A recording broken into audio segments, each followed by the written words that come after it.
आजची आपली रेसिपी आहे घरगुती औषध प्लस डेझर्ट। ती फक्त चवच नाही देत तर आपलं आरोग्य देखील जपते। हिवाळ्यात शरीराला ऊब देते, सर्दी खोकला यापासून आपलं संरक्षण करते। चला तर मग बघूयात काय आहे आपली आजची रेसिपी। त्यासाठी आपण घेतलेला आहे 150 ग्रॅम अद्रक।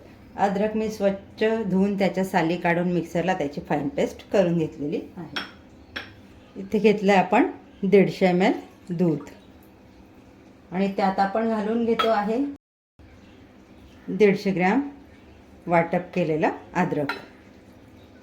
हे आपण छान आता मिक्स करून घेऊयात।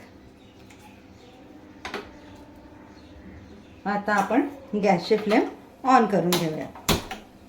तर गॅसची फ्लेम मी इथे मीडियम ठेवली। आता हे मिश्रण आपल्याला इथे पातळ दिसतं, हे मिश्रण घट्ट होईपर्यंत आपल्याला सतत हलवत राहायचं आहे। सांधेदुखी, पाठदुखी, सूज यावर अद्रक नैसर्गिक उपाय आहे। याच्यामध्ये अँटीऑक्सिडंट भरपूर प्रमाणात असल्यामुळे आपल्या शरीराला आजारांपासून लढण्यासाठी तयार करतं किंवा रोगप्रतिकारक शक्ती वाढवतं। दूध आणि आल्याचं मिश्रण आपलं इथे छान घट्ट झालेलं आहे। आता यामध्ये आपण घालून घेतोय 150 ग्रॅम साखर। यामध्ये आपण साखर घालून घेतली। हळूहळू साखर वितळायला सुरुवात झाली आहे।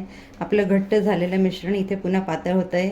आता हे मिश्रण पुन्हा आपलं घट्ट होईपर्यंत आपल्याला सतत हलवत राहायचं आहे, म्हणजे ते खाली चिकटणार नाही।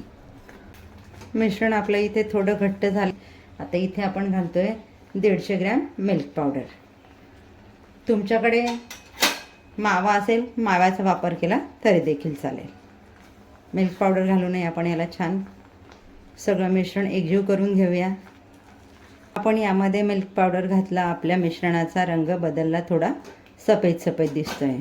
आता आपल्याला आपल्या मिश्रणाचा पूर्ववत रंग येईपर्यंत पुन्हा हे गॅसची फ्लेम अगदी स्लो ठेवून परतत राहायचं। आता याच्यामध्ये आपण साखर घातली, मिल्क पावडर घातलं, म्हणून ते खाली चिकटायला नको यासाठी आपल्याला काळजी घ्यायची आहे।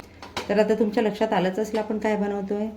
तर आज आपण बनवतोय अद्रकचा किंवा आल्याचा हलवा। थंडीमध्ये शरीराला ऊब देतो, सर्दी खोकला घसादुखी यावर गुणकारी आहे। आपण असा बनवून ठेवला, मुलांना दिला, 2-3 चमचे तरी भरपूर आहे।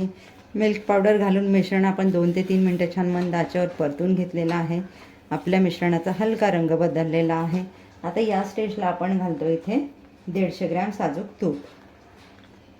आता आपण आजची रेसिपी बनवताना सर्व प्रमाण हे 150 ग्रॅममध्ये घेतलं आहे। 150 ग्रॅम तूप, 150 ग्रॅम मिल्क पावडर, 150 ग्रॅम साखर आणि 150 ml दूध। आपण इथे तूप घालून घेतलं, आपल्याला वरती तुपाचा लेयर दिसतोय। जसं जसं आपण हे मिक्स करणार तसं तसं आलं आणि मावा हे सगळं तूप शोषून घेणार। मिश्रण आपलं छान जसं आपलं हलव्याचं होतं ना त्या पद्धतीने होईल आणि पुन्हा नंतर हळूहळू तूप सोडायला लागेल। हे सर्व मिश्रण पुन्हा आपल्याला छान मंद गॅसवर परतत राहायचं आहे जोपर्यंत हे सगळं तूप शोषलं जात नाही, मिश्रण आपलं छान घट्ट होत नाही तोपर्यंत आपल्याला हलवत राहायचं आहे।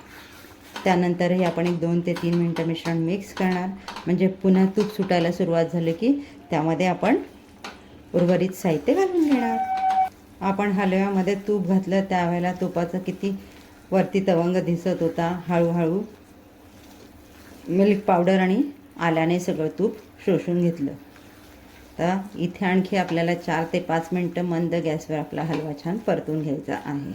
हा हलवा बनवताना तुम्ही गॅसची फ्लेम कमी ठेवूनच बनवा, म्हणजे मंद गॅसवर आपले सर्व पदार्थ छानपैकी तुपामध्ये परतले जातात, त्यांचा कच्चेपणा निघून जातो। आपण गॅसची फ्लेम फुल केली तर ते जळतात, आतून भाजले जात नाही, मग त्याची टेस्ट आपल्याला कच्ची कच्ची लागते। मंद गॅसवर आपण ही प्रोसेस केली, एक एक पदार्थ छान खमंग भाजला जातो, एक त्याचा घमघमाट सुटतो आणि तितकीच त्याची टेस्ट एनहान्स होते। हलवा आपला इथे पुन्हा तूप सोडायला लागलेला आहे, म्हणजे हलवा आपला होत आलेला आहे। आता आपण यामध्ये घालून घेतोय अर्धा चमचा वेलची पावडर आणि तुमच्या आवडीनुसार ड्रायफ्रूट्स तुम्हाला हवं त्या प्रमाणात इथे घालून घेऊ शकता। मी इथे काजू बदाम घालते, 2 चमचे काजूचे काप, 2 चमचे बदामाचे काप। आता छान मिक्स करून घेऊया।